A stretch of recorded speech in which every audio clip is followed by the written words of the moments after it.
Well, listener, this was only going to be a LinkedIn article, but I wanted to make sure that you had an opportunity to listen, watch, whatever your preference is.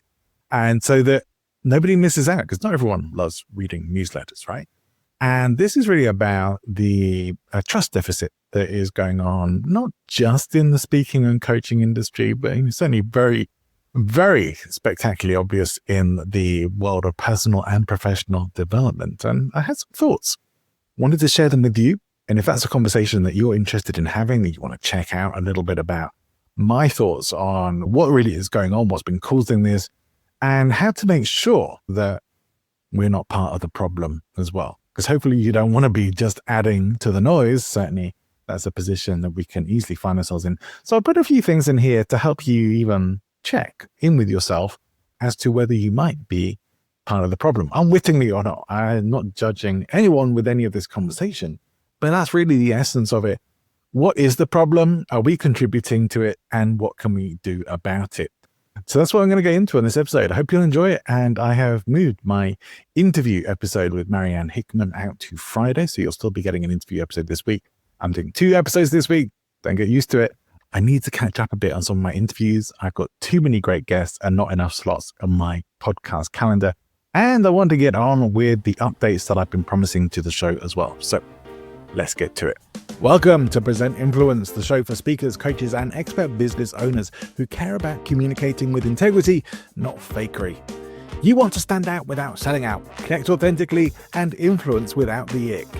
I'm John Ball, keynote coach and professional speaker, here to help you cut the fluff, sharpen your message, and show up with confidence, clarity, and real charisma.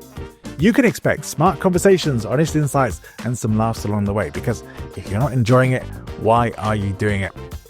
I've been known to be a bit of a navel gazer, and sometimes a bit too much.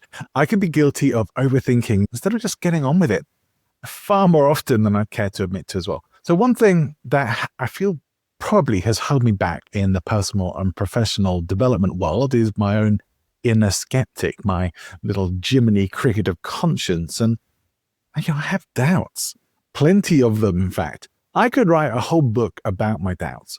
But let's start here. I doubt the people who say things like, you just have to trust me. Just trust the process. Just trust yourself. The personal and professional development industry usually promises transformation. Ultimately, it sells hope, clarity, purpose, confidence, wealth, happiness, and depending on the funnel, maybe even a 6-figure lifestyle or 3. Strip away all the glossy branding, and what you'll see is a trail of disillusioned clients and burnt out coaches that is left behind. Now, you never really hear from those people for the same reason that you never hear who came in last in a race. We have a success bias. No one is really rushing to post or share their stories about the programs that didn't work for them or the failures that have left them broke. We've built an industry on the foundation of optimism, and it now faces a trust deficit. Now, I can't pretend that I'm not part of that world. Since you're reading this, you might be too. I speak, I coach, I teach influence and communication. When I scroll past a lot of this noise about the limitless mindset cliches and 5 a.m. hustle evangelists, it makes me a little bit uneasy.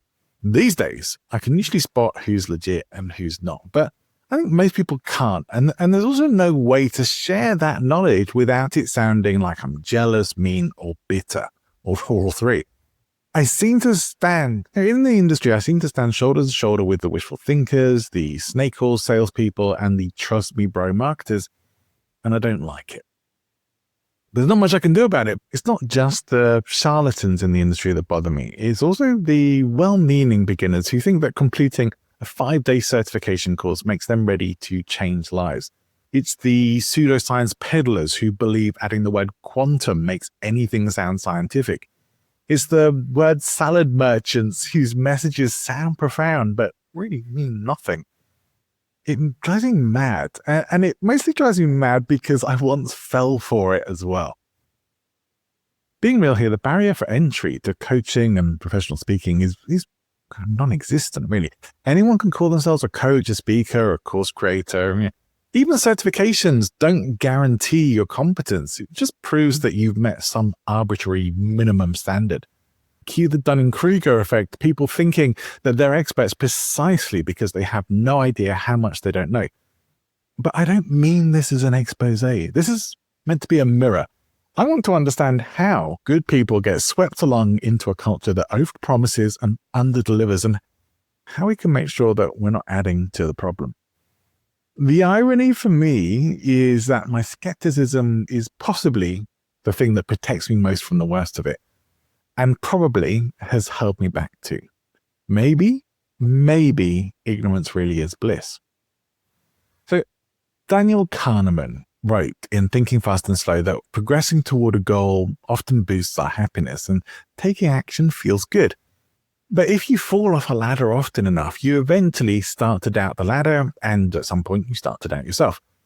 That's kind of where the industry is now. After years of inflated claims, cherry-picked testimonials, and performative vulnerability, people don't just doubt results, they doubt us. Too many people have been sold freedom and ended up with debt instead. Too many people bought belief and received blame when it didn't work out. Vulnerable people have been running headfirst into fake tunnels painted onto walls, just like Wile E. Coyote in the Roadrunner cartoons. So how do we rebuild credibility when we not only have to prove our own, but also make up for the industry shortfall? Now, have I ever added to the noise? Yeah, probably. I've encouraged people to buy big-ticket programs without truly knowing if it was right for them. I've taught content for companies that I would not personally stand behind. Every industry, though, has good and bad actors, but I've often felt like the atheist at church in this one. I'm not buying what's been sold unless it comes with some evidence and no sales pressure. And sometimes that means I have to take a step back when the sales start, and I do flinch if I sense any kind of sales pressure. I too have had my trust damaged. Now, I do know for sure that many at the top of the speaking and coaching industry food chain are not who they pretend to be. Also, I know that money often beats mission. The list of genuinely ethical industry players and operators, unfortunately, is way shorter than we would probably hope it to be. Now, after investing thousands of pounds in my own personal development, I'm not sure really that I've had the returns that I was promised. Now, have I grown? Yes, but mostly through my own learning, my own development into diving into psychology, philosophy, and critical thinking skills. Not so much through the funnels and frameworks, although somewhat through those things as well. Now, the tried and tested things are the things that have changed me the most, but they're also what now drive me to speak up for ethics and healthy skepticism, even if it feels like I'm shouting into the void. The bad actors and the magical thinkers have damaged trust almost beyond repair, and the reputation damage to the industry is unfortunately largely deserved. The bro marketers hiring mansions and Lamborghinis to fake success are maybe more transparent now, but as P.T. Barnum supposedly said, there's a sucker born every minute. Now, one influence tool or weapon of influence that Cialdini never really fully covers or even labels as a weapon of influence is confidence. People buy confidence. We trust certainty over doubt, even in life and death situations.